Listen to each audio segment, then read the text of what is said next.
Well, we've defined four basic strategies. One is substitution of a cheaper drug. And the example I gave for macular degeneration, using bevacizumab to instead of the alternative, ranibizumab, for example, is one such strategy.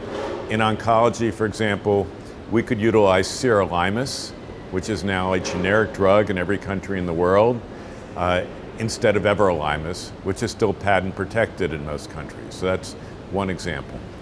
We can use lower dosages of drugs, and we have now demonstrated that 1/4 of the standard dose of abiraterone is just as effective as the standard dose, particularly when that lower dose is administered with food. That low dose now is part of the national guidelines in the United States and is being adopted globally as a lower cost alternative to treat prostate cancer. And then we can give drugs less frequently. And again, I gave the example of the atezolizumab, where instead of giving 840 milligrams every 2 weeks, one could perhaps give 840 milligrams maybe every 12 weeks. And at that dose and that interval, it should still achieve the concentrations that the manufacturer says should be sufficient to treat cancer. And then finally, there's strategies to reduce the duration of treatment.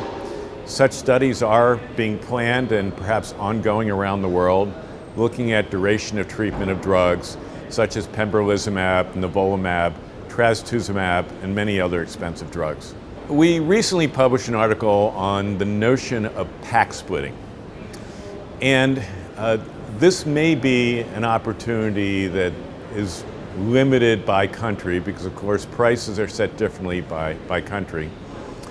But in the United States, there are many drugs are priced the same price regardless of the strength of the drug. So a 100 milligram tablet, a 200 milligram tablet, a 300 milligram tablet, and a 400 milligram tablet, if you get a monthly supply, costs the same regardless of what the strength is. However, for some drugs, they don't have all those different strengths. And for example, we wrote a paper about the drug lenvatinib, which comes in 4 milligram tablets and 10 milligram tablets, and yet is marketed at doses that range from 8 milligrams a day to 24 milligrams a day. And we suggested that instead of prescribing 8 milligrams a day, if that's all the patient needs, just prescribe the 24 milligram dosage and then break up the pack and instruct the patient how to basically get 2 or 3 days of treatment for the price of one.